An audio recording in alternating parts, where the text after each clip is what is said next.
Good morning and welcome to a Westernacher webinar where we're going to be focusing on unlocking the value with artificial intelligence and SAP Cloud ERP. First of all, I'll take us through a quick introduction to Westernacher and what we're going to present today. I'll keep my piece quite short and we'll move into an overview from David Abberley around why SAP Cloud ERP now. After we've heard from David, we'll move into Angela's piece, and Angela is the star of the show today. This is where we're going to see AI in action in the system and some real life use cases. As we all know, there's a lot of talk around AI and a lot of want to use AI, but in this session today, you're going to see how to use it in a real business sense. So Angela will take us through that. And then at the end, we'll cap it off with a quick customer story. So I'll just take us through a bit of a customer journey, and then David will add on top of that around some of the lessons learned and best practices to give us some sort of real life examples of what these types of implementations and transformations can look like. At the end, we'll have a Q&A session. So anybody that has any questions, please add those into the chat. And then at the end, we'll do our best to go through those and answer those for everybody. And of course, there's always the opportunity to connect with us after the webinar as well, and we'll be more than happy to do that with you. In terms of the speakers today, so there's myself, so I'll take us through this the rest of this introduction, and then David Abberley, who's our ERP Practice Director with over 35 years of SAP experience, and then Angela is an SAP Solution Architect with over 15 years of experience. So a lot of experience on the call today to present some of these topics for us. In terms of Westernacher, so just very briefly for anybody that doesn't know who Westernacher are, we're an SAP implementation partner. We only specialize in SAP and we work across the full end-to-end transformation solutions. So the full ERP portfolio is with us. We're 1,100 plus experts worldwide, and one of our differentiators is that we're an employee-owned business. So everybody in Westernacher comes with a lot of drive and motivation for success and success for our clients as well. So wanted to keep this introduction brief, and with that I will move to David, who will take us through the first piece of content for the webinar today. After you, David. Yeah, thanks for that, Tom. Yeah, so I'm going to try and answer this question, why Cloud ERP now? But before I answer that, let's just sort of look at some of the ongoing trends really within the industries, specifically product-based industries. I mean, some of these trends aren't particularly new, they're sort of ongoing, but one of the things we're seeing is this need for agility within systems. I mean, that's been going for a while. We're seeing things with, geopolitical tensions, trade wars, tariffs. All these things are disrupting supply chains, and this means that the systems themselves need to be able to adapt quickly to that and be able to cope with that. The second thing is automating core processes. Again, we've been looking at automating processes for quite a while, really, if you think back. But we started with, robotic process automation. Now we're moving into this agentic AI sort of era. As we move from a generative AI to agentic AI, we're seeing that the actual automation is a lot more intelligent with these so-called AI agents, and we're going to talk a bit about those later on. The third thing, as ever, is the analytics. We still need analytics to be trusted, based on trusted data, and they need to be real time as things move faster. We can't really wait anymore for things to be extracted into a data warehousing system overnight. We need those analytics in real time, and we need them to be on trusted data. The fourth thing is sustainability. We're seeing governments tighten up the regulations across the world now on sustainability. More clients are asking us about carbon reporting, ESG reporting, that sort of thing. And we're seeing that being built into the systems as the compliance laws do get more complicated. And then finally, AI. Obviously, we're going to talk a lot about AI today. And we're starting to see that AI is sort of moving past this experimentation phase, really. And businesses are actually using that now. The use cases are available and they're using it for real. And it's how they scale AI up within their enterprise and even mid-market companies. But how do we control that? How do we govern that? And we're going to talk a bit about that as well. So though the market trends, the next slide is about the challenges we see with some of the existing legacy systems. I mean, when I think back to when I first started in SAP, you know, we look at those user experiences now and they're completely outdated. And some of those systems from even just 10 or 15 years ago, you know, the fundamental technology that it's built on has now moved on, really. People are used to consumer grade user experiences at the weekend and come in the office on a Monday. They want the same sort of experience. They want to be able to access AI built in. And it's, you know, the new generation are just used to that as well. The second thing is the maintenance cost of some of these old systems are increasing. Gartner's reported that a few times over the last few years. Constant repairs to old systems, interfaces falling over, having to repair some of the data warehousing systems as well. The third thing, and probably the biggest thing at the moment, is probably the security side of things with these sort of old legacy systems. I mean, if you just look at the news, you know, we've seen Marks and Spencer, Harrods, Heathrow Airport, Jaguar Land Rover. I mean, some of these companies are big enterprises with large IT departments that have got, you know, security teams looking after the systems, but even those guys are struggling with cyber attacks. So, you know, moving to the cloud, does that help mitigate that problem? Well, it does. There's still things we need to do, but that's one of the challenges with the old style systems that weren't built for some of the sort of cyber threats that we're getting today. They just weren't built for those. The fourth thing is obviously that ability to use AI as well. We're seeing more and more that needs more of a cloud-based environment to be able to use the large language models that are spread over these hyperscaler data centers. To do that with your own data center is virtually impossible these days. So we're seeing that AI ability in the old systems is not that great, to be honest. And then the final thing challenges we see with these legacy ERP systems is the fact they're usually over customized. There's too many Z programs, as we call them, and what that means is it's very difficult to support. Upgrades become more problematic as well, and a lot of companies are trying to get back to standard. How do we get back to a fit to standard and a best practice environment so that we can standardize processes and build on top of that? So what have SAP done? Well, they've put together the cloud operating environment. They're calling it the Cloud Business Suite, and underpinning all that is the business technology platform. Now, this new cloud operating environment, they actually released it in 2016. So next year is like 10 years of this, which is surprised me when I look back as well. Some of the new things though are the Business Data Cloud, which is the new SaaS-based product for all of the data cloud services now within SAP, and on top of that is the new Cloud ERP system, and again that was launched in 2017, so nearly 10 years of Cloud ERP with SAP.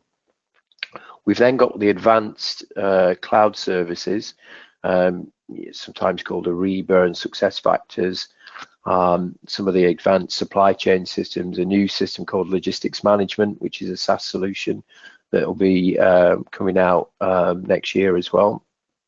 But on top of that, we're seeing obviously the connection with the industry specific areas and the new business transformation management tools. So SAP have got LeanIX, Signavio for process excellence, and they're kind of all embedded now within the suite. On top of that is the AI layer. So business AI with the different agents that are automating those processes end to end. And then finally, we've got Joule. We're going to look at Joule in a moment, but Joule is obviously our co-pilot within SAP, used to a little bit like ChatGPT embedded with inside SAP. SAP's sort of version of that, but grounded on SAP data. But it's also used now for automating those agents. This agent-to-agent integration is a big topic at the moment in order to get those agents working together to automate full end-to-end processes. So that's SAP's vision. and we're going to talk a bit about that in the next few slides. So if we drill down from that and we look at what's inside the business AI, well, the good news is that's sort of built into the suite.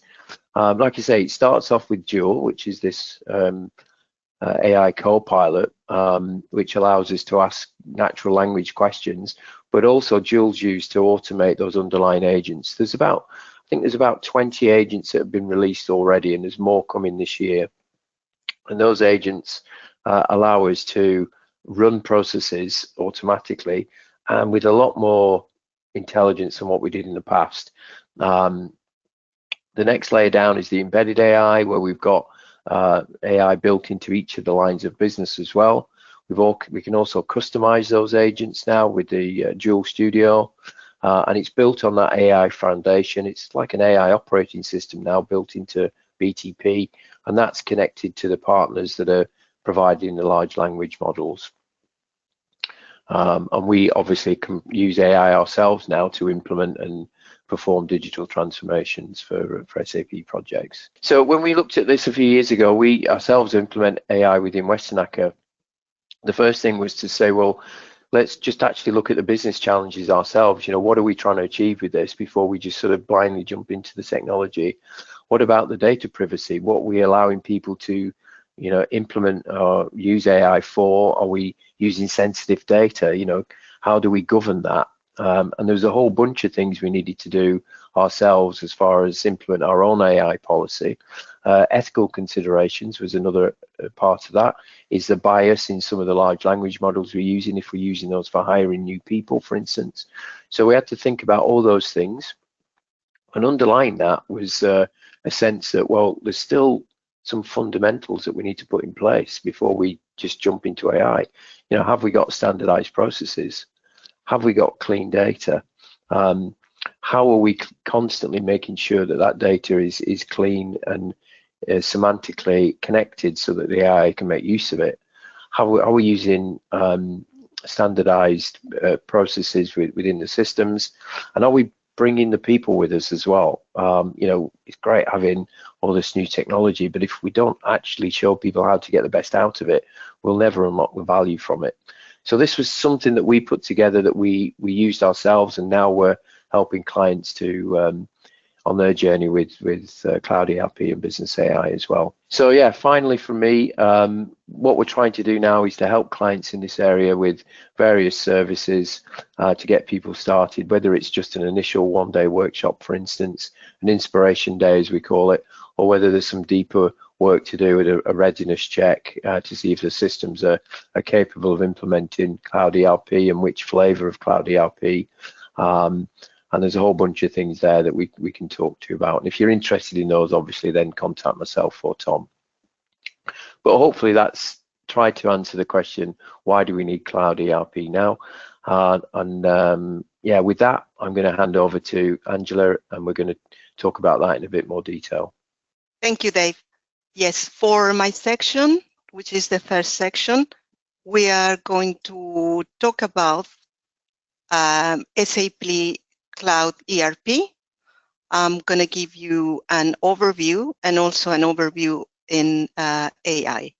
So Cloud ERP has most of the functional processes that an industry need to operate really.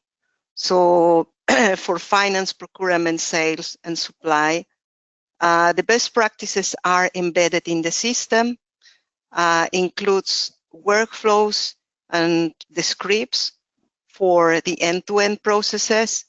And 5 years ago, when I started working with Cloud ERP, we have seen that the solution has really evolved and expanded for all the areas, and more specifically for product-centric industry. So the solution is really comprehensive, with SAP delivering releases. All the processes have improved really, and is quite comprehensive. And of course, we have the option of extensibility and integration for interfaces. The processes are really end-to-end, and they integrate with all the areas for the business, where you can have full control and transparency, and on top of and they are really standardized processes. So on top of that, there is the real-time data for analytics. There is the opportunity to do automation, of course, and artificial intelligence, and all that with user experience Fiori. The vision for AI. So SAP has the vision of bringing together all applications, data, and AI in one place. It's just to really unify the experience, bringing together all these elements, whereas applications include, of course, SAP applications included in the business suite, and of course, non-SAP applications. In regards of the data, of course, this is prime in order to deliver business AI. So with the business data cloud is really the semantic layer where all the data can be handled here, and the data can be structured, unstructured, it can come from different sources, but SAP makes sure that the accuracy of the data is 100%, and also it is compliance with the business needs. For business AI, of course, SAP Joule is orchestrating all of this AI. SAP has its own foundation model and the SAP knowledge graph. So all these three elements, they are powered by BTP, which is a business technology platform. So just to bring all of this in a unified experience. Now we are going to talk about Joule. Joule, as Dave mentioned before, Joule is the intelligent copilot for SAP Cloud, and the way this is the base copilot that is provided with as a standard in SAP Cloud, and the ways to interact with Joule, it's in a way of getting information from the system, how this happened, because the information regarding SAP assets, it is embedded in the system.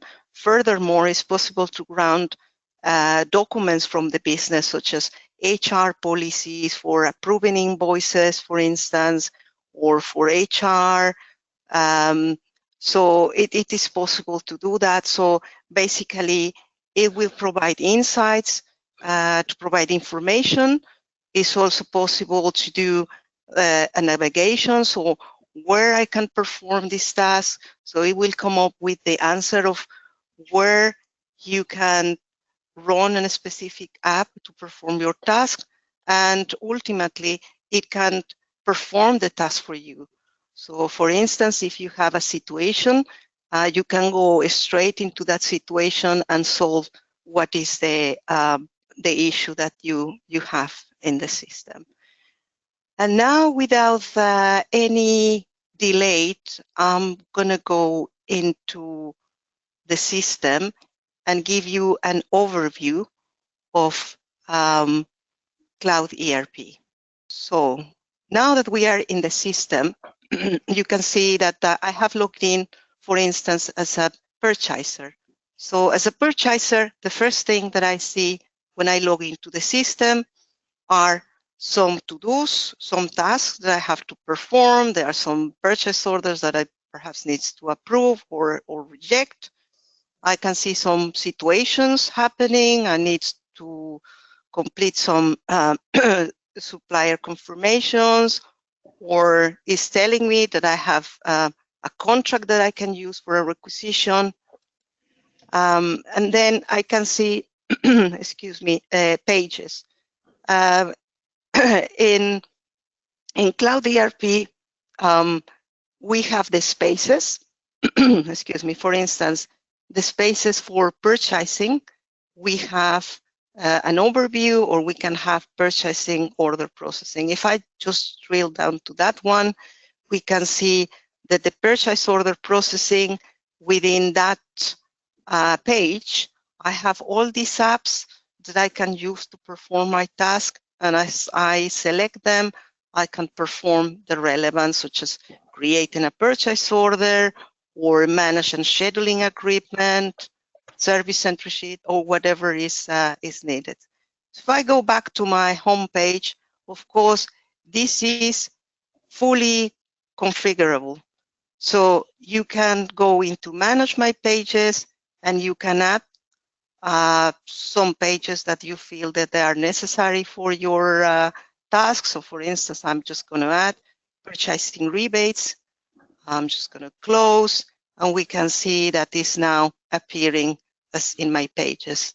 Yeah, you can have on top of that, of course, your favorites app that you can just go directly. So that really speed up the work, rather than trying to find which app I need to use on a daily basis. I can just go to my favorites and do that.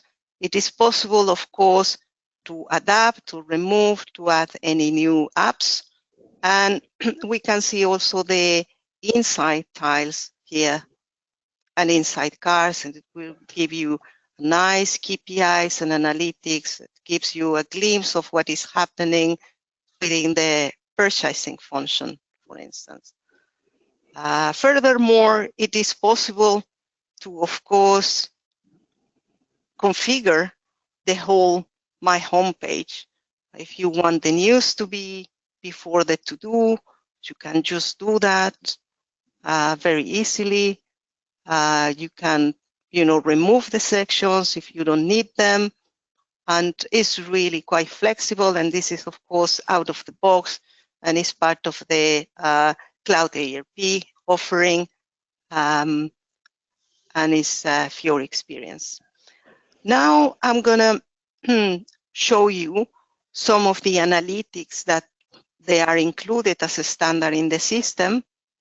Here we can see a nice dashboard of some of the things that are happening in the purchasing area. For instance, we can monitor the contracts or my requisitions, or overdue purchase order items, or I can see which purchase orders are due for approval. I can see which requisitions are open, which requisitions are on search, for instance. And if you drill down into the cards here, you can go straight into the app. For instance, if we go to monitoring purchase order items, you can see a nice chart of what is happening based on the material groups, material types. Furthermore, we have some predicted delivery date. So this predicted delivery date is delivered as a standard, is using machine learning based on the data from, you can set up what would be the length of data that is going to take, like a year, a couple of years, or just months, and it will come up with the predicted delivery day. So that could be really useful for the people in planning and in procurement side of things. And of course, all of this data is, it's real data, and is automatically, is real-time data. That's what is most important. Another example of embedded analytics is the purchasing spend dashboard. Here you can see very quickly what is happening, and a comparison of the variance from previous year. You can have your top 5 suppliers, but you can just say, I want to see my top 10 suppliers, and immediately it will update the information for you. So you can drill down to the suppliers, to the material groups, and so on. So now I'm going to show you very briefly Joule. This is the Joule Copilot. So as you select the Joule Copilot, let me just move this across. So you have to click here, and immediately your Copilot is there. This is, as I said, provided as a standard in the base version of SAP. I'm going to ask for how to create, for instance, a workflow for purchase orders. This is for purchase orders approval. And I'm going to ask that to Joule. And it will come back with an answer with a step-by-step of how to configure the workflows for a purchase order. So it's telling you how to do that. It's telling you which app you need to use and what are the steps that you need to follow for that.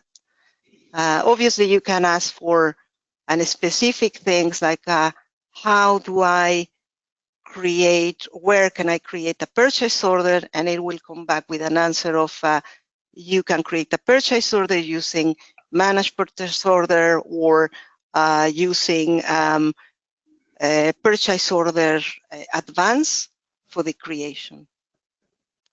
So that's Joule. That's Joule. That's the Copilot. Now I'm going to talk about the agents. So for that, I'm going to go to the Discovery Center. So in the Discovery Center, we can see we have all of these agents already available as part of the base. So what are the agents? The agents are basically the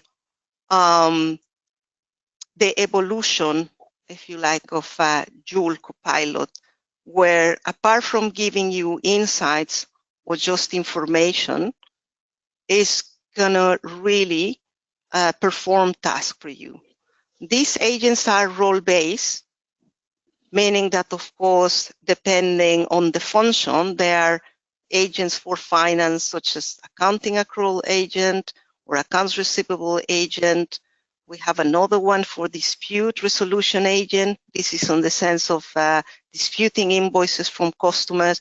Rather than spending a lot of time analyzing, this agent will automatically tell you that it's a dispute.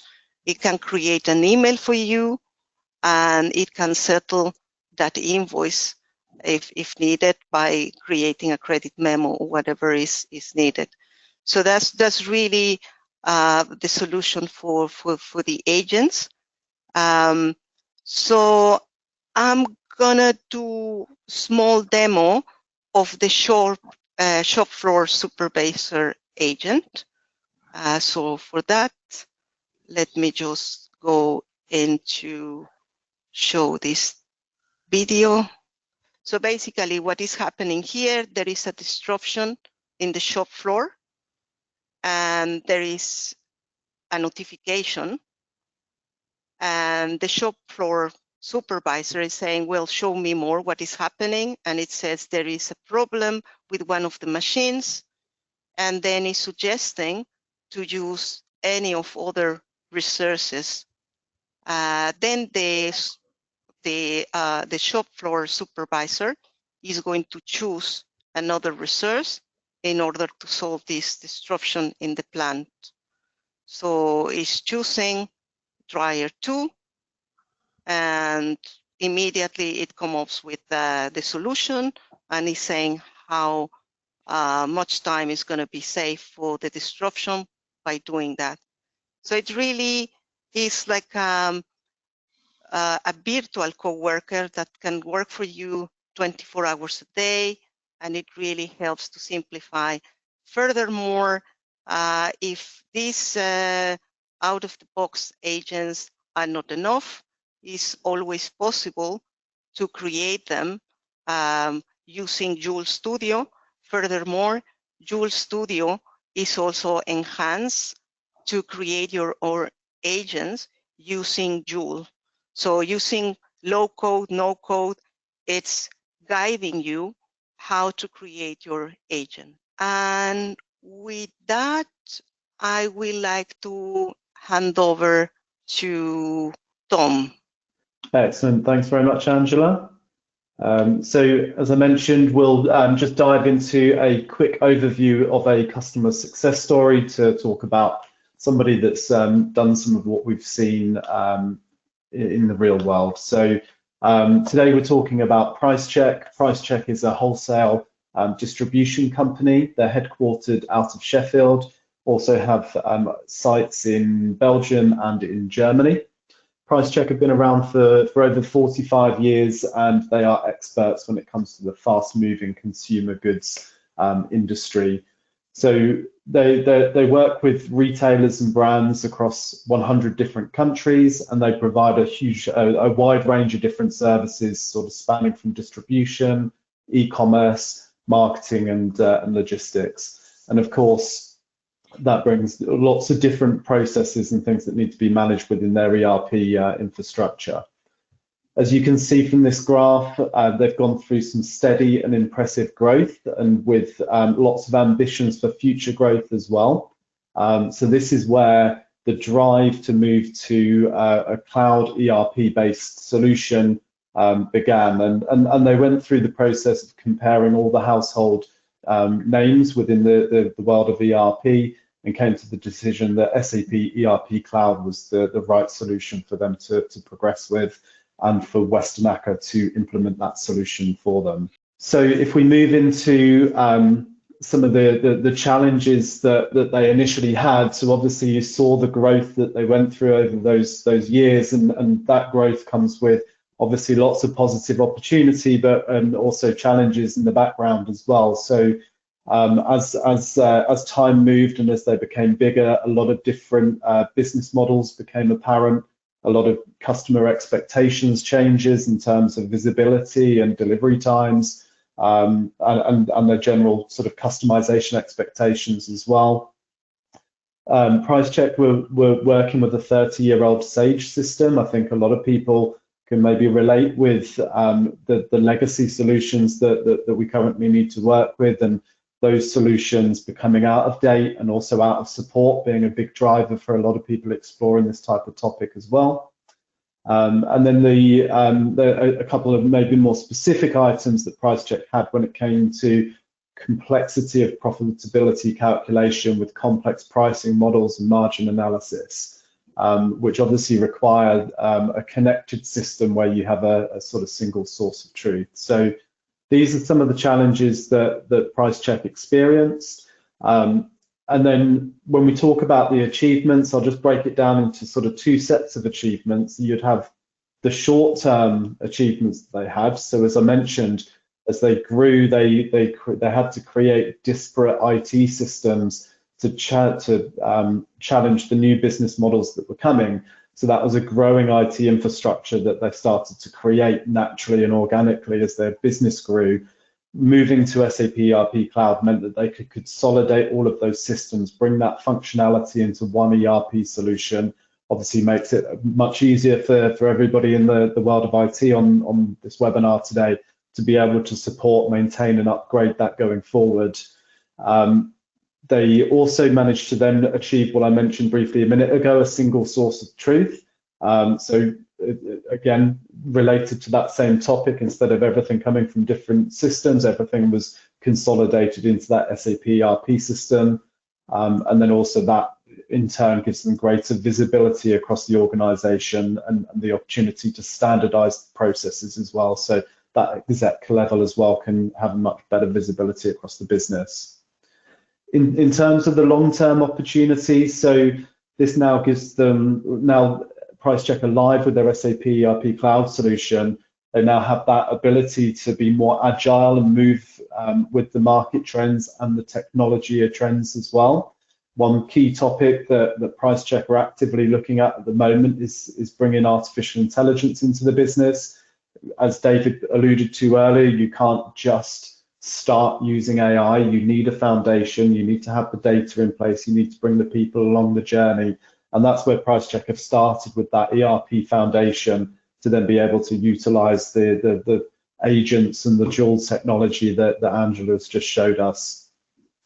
Then one of the big factors is obviously they've grew to a certain point and they want to continue to grow. So they needed to modernize their system, get onto a cloud-based solution where they have regular upgrades and the capability to continue to maintain the technology trends within their business and compete with their competitors. So these are some of the benefits, and obviously there was a journey for Pricecheck to go through to get there. So I think, David, I'll pass to you to talk a little bit more about the journey and the lessons learned. Yeah, thanks for that, Tom. Yeah, so I'm going to talk about the actual implementation lessons learned for this. I think in this webinar we've had a look at the why question. Why do we think we need to move to sort of a cloud-based environment these days, in the world we live in with cyber threats and fast-paced AI now being adopted in lots of businesses, and we can choose the right product. I think for businesses, we can help businesses choose the right product, but it's still not going to be successful unless we implement that correctly. And over the years, we've found that there's a sort of a dirty dozen, if you like, or at least a dozen things which will slow things down when we come to an implementation. Some of these things are not just specific to SAP, they're not just specific to cloud-based projects, as you can probably see, but they will definitely become a barrier to success, that's for sure. So the first thing we need to look at is a confused strategy. Unless we've got a clear strategy of what we're trying to do, not just with Cloud ERP, but also with AI, then you know, that will definitely be a problem. So we've got to sort that out straight away. The second thing is a disconnected exec sponsorship. I think we've seen that a few times where you know, if we haven't got engagement from the senior sponsors, then you know, that is going to be a problem. The best projects we've seen is where, you know, we've got an exec sponsor that's you know, actively involved in the project. The third thing, a business case. Now, some of these things are really easy to say, but you know, difficult to do. So you know, I would say you know, you've got to have a business case connected to the project. Why are we doing this? And you know, what are the business reasons for it? Project management, really important topic. Strong project management needed. Again, you know, don't sort of skimp on project management. That is a really important part of the project. The other thing is the methodology. We see some people in their own methodology, or we know best, we know how to do this. Actually, SAP know how to implement SAP products. So we would really recommend using the SAP Activate methodology. Having said that, it does need to be scaled for certain sizes of business, but it comes with all sorts of tools available to use that as well. The next thing is the project team. Yeah, obviously the consultancy team is important, but the customer's project team is a real success factor for these projects.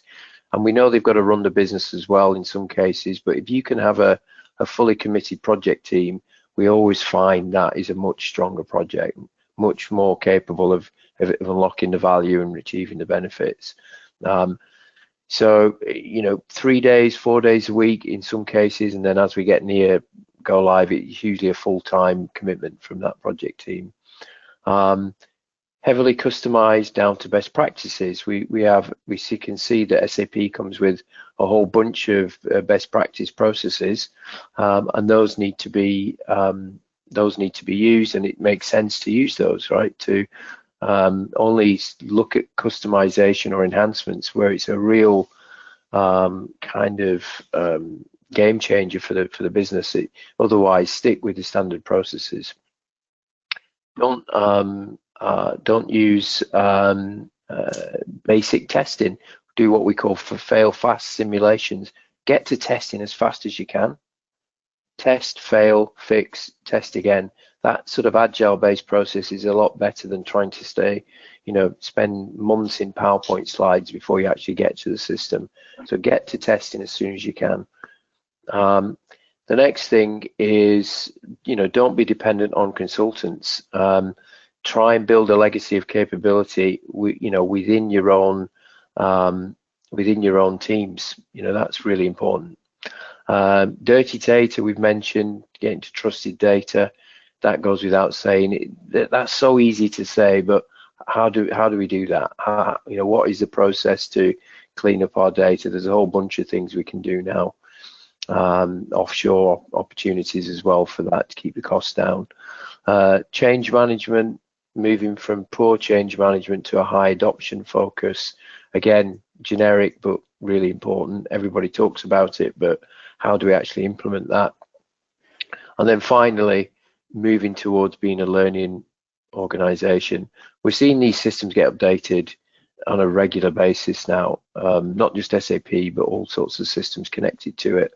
So, the days of just doing a chalk and talk training session 2 weeks before go live are pretty much come to an end. We've got learning systems that can be used when it's, at convenient times really for the users. And most of that can happen post go live as well. The systems are becoming more intuitive, but that sort of culture of being a learning organization, we've seen that before with some customers, and that makes a huge difference to the implementation of the project. Okay, so if we look at, again, some of the sort of lessons learned, dedicated customer team, like I've said, that makes a big difference. Also, data cleansing, that takes time, underestimated. I know a lot of people know this, but it's so difficult to actually put tasks in place to make sure that this doesn't happen on the project. Try and get key users involved as early as possible. I'm not saying having huge amount of people at the workshops, but drip feed that information into your user base from day one really. Implement what we call a core foundation first. And what does that mean? It means that, implement core foundation first. Don't try and do everything at once is what we're saying. Implement small chunks, go live as soon as possible, and then build on that. I know, again, that's quite well known now, but we do advocate that core foundation first. A detailed cutover plan, that's always important, always underestimated. Cloud mindset for fit to standard approach. Yeah, when we're in the workshops, remember that we're trying to fit to standard. We're trying to get back to standard and not customize those systems. Understand the overall architecture before we get into detailed specs. We've seen that before where people just jumped into the detail, not really understand what the actual architecture of what we're trying to achieve. Understand the terminology. We've seen that on projects where customers and consultants are talking a completely different language. So try and mitigate that. And then finally, again, like we said, use the Activate system, use the Calm system, but scale that. And they are the sort of big lessons learned that for me and the team have learned over the last few years. So that's it from me. What I'd like to do now is hand back to Tom for any Q&A. Excellent. Thanks very much, David. So if anybody has any further questions, please add those into the chat, and we would be more than happy to pose those to the experts to answer those. So please take the opportunity if you have something you'd like to ask. One question that we have here that I'll point towards yourself, David. So obviously there's a lot of talk about cloud and moving to cloud ERP. We hear from customers that there's still a decision to be made about staying on-prem and having control of things, in particular upgrades, and being able to upgrade in their own time. So just keen to hear your thoughts on, how does this affect businesses when they move to the cloud and having these automated upgrades every year? Yeah, that's a good question. So with SAP Cloud ERP, there's two flavors. Obviously, there's public and private. And with the public cloud, it gets upgraded twice a year by SAP. So SAP take care of all the upgrades. But because it's a shared system as well, it means that you can't stop those upgrades. That they're going to happen in February and August every year, and it means that you do get the latest innovation. So if there's any new things with AI, any updates to new processes, new functionality, then obviously that's automatically provided in the system. what we usually find is that in projects is that, you know, there will be probably an upgrade in those projects. So there's a sort of a trusted process now that we go through in order to do implement the upgrade in the test system, and then we have some regression testing time before we then before the actual production system gets upgraded. And there's all sorts of tools that we can use to see what's in the upgrade, how it's going to affect that particular system, which scope items are going to get upgraded, and then we can pinpoint the regression testing. So yeah, you know, the upgrades happen. We do get the innovations faster on the public cloud side, but there is a technique that's built into methodology for you to do regression testing that's sort of part of the project. I would say that that's kind of what we do, Tom. Perfect. Can I just add something? I mean, from the tools that they SAP provide for these upgrades, there is also the automated test for it, that it really facilitates in any case to do the regression. I just wanted to add that. Yeah, that's true. Yeah, SAP provide a bunch of automated test scripts that you get with the system that you can use to automatically, you know, test the standard processes as well. So we use those test scripts, and the test management is built into this sort of calm system that you get with the package for the implementation. Perfect. Thanks very much, both. And a question for you, Angela, perhaps. We've talked, David listed quite a few different challenges that Westernacher went through when evaluating artificial intelligence. If you were speaking with or taking your experience with the customers, is there any specific challenge that you see that's sort of maybe the main challenge they might have, or something that they should maybe address first, perhaps, when they want to adopt the sort of artificial intelligence within the business? Sure. Well, it's mainly the data, right? It's mainly the data, but provided that the data, it's all within SAP, and if you want to have integrations, it will also live in SAP. So that could be one of the challenges. And then, of course, we have a handful of, well, we have a few agents already provided by SAP. But if that doesn't suffice, then the possibility to create your own agents using Joule Studio is also possible. So that's the two things that I will say. Not being able to visualize like which agents they could use, but again, it's very flexible. They can create their own. They can do the mapping to the processes and the complex workflow. To enable these agents to perform the task for them. Yeah, it's quite easy in the context of Joule Studio. Yeah. Perfect. Thanks very much. Yeah. And I think just to add on to that, I think also, yeah, having your business case and having a you know, something that's going to benefit the business in mind to adopt AI. You can start small and then grow from there. You know, start with one agent against something that's going to benefit the business, and then as you do that, the users and the business will become more intuitive with AI, and then be able to expand it, and it will naturally grow because of the benefits that are available from it. So these are all topics that we would be very keen to talk to everybody about on an inspiration day. We've had one more question come in. So maybe David, I'll direct it to you, but maybe David or Angela can share this one. But after moving to the cloud and going live, what are the prerequisites needed in simple steps before you can move to before Joule can be implemented? Yeah, understand. That's a common question, and we've just done that with a few clients as well. There are, you know, some entitlements you need even to implement Joule Base in the sort of standard edition. So we'd need to just check those first, depending on what contract you've got, whether you're on a sort of a base or a premium. But the base Joule can be implemented as standard. We have to check the cloud identity services as well for the security side of things on BTPs, a couple of things there. But we run something called a Joule Booster, and this sort of automates most of the setup, sets up the communication.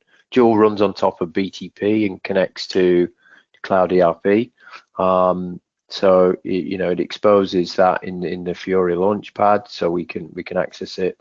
But yeah, there's a sort of a script that SAP provide that we go through, and we've gone through that a few times with various clients now, to start the journey of using Joule just from a base perspective. For other clients that want to then progress into the premium version, where we can generate automatic analytics and run the agents, then there's one or two more configuration steps to do as well. Excellent, thanks, David. Another question that's come in. We talked about SAP ERP Cloud and Joule being a standard part of that solution. One question that we have from the audience is whether or not Joule is compatible with Business One and WMS solutions. Maybe David, you can handle that one. Well, it's actually geared mostly towards cloud-based systems, and Business One is or B1. I know it can be hosted, but it predominantly it's a sort of an on-prem architecture. And then if you look at WM or EWM, again, if that's running on a sort of an any-prem, an on-prem type of situation, then no, it would have to be running in private cloud. So if you look at SAP's private cloud solution, then again, there are some AI facilities and features that can be used there. It's a bit more tricky to set up. SAP do provide some help on that. So yeah, I mean, to get the most out of all the AI features and the agents that are available, then obviously the easiest way to do that is through SAP Public Cloud, or Cloud ERP as it's known now. Excellent. One other question is implementation of Joule a technical project? What will be the involvement for functional business consultants there? Do you want me to say that, Angela, or do you want to take it? You can add to it, and then I can complete that. Well, there's a bit of both, really. I mean, initially there is some technical setup required for Joule, like we've said, and the question is, how do we want to use it? What's the use cases that we want to use, and how are we going to monitor it? How are we going to control it as well? We can't just sort of open it up for everybody. There's sometimes there might be some security that we need to put around it if we only want certain people to access certain things. And the good thing is with Joule, by the way, is that if you've got roles allocated to your profile, the Joule system knows your security, so it won't allow you to access financial information if you haven't got access to that in the standard apps. So it's not like completely open when it comes to security. It uses the SAP security system. So there is some of that technical setup, and then on the functional side, again, it's how you want to use it, really. If it's being used to as a sort of learning facility to ask questions, how do I do this, how do I do that, or please create me a purchase order. You can put that in a natural language and it'll take you to the app for creating purchase order. It will now help you to fill in the forms, if you like. It'll remember the data that you used last time and speed up that sort of form filling process that people go through when they go through an app. But yeah, it's the analytical side of it means that we can ask it to create some analytics without having to have that already defined in the system. And that's where the power comes in. It's provide me a list of top 10 customers, but also tell me the major news items from our top 10 customers. So it can access data inside grounded in SAP, but also it's got a connection to the internet data as well. We can connect it with Microsoft Copilot. So, Dual can talk to Copilot, Copilot can get the information and work with that information from outside the organization, and then, Dual can then format that into specific analytical reports that are needed. So, yeah, it's all possible. But like I say, we always recommend to, start with the foundation first, and then, have a sort of a roadmap for that. Make sure you've got your AI policies in place, and then start to implement in a controlled and scaled manner. Excellent.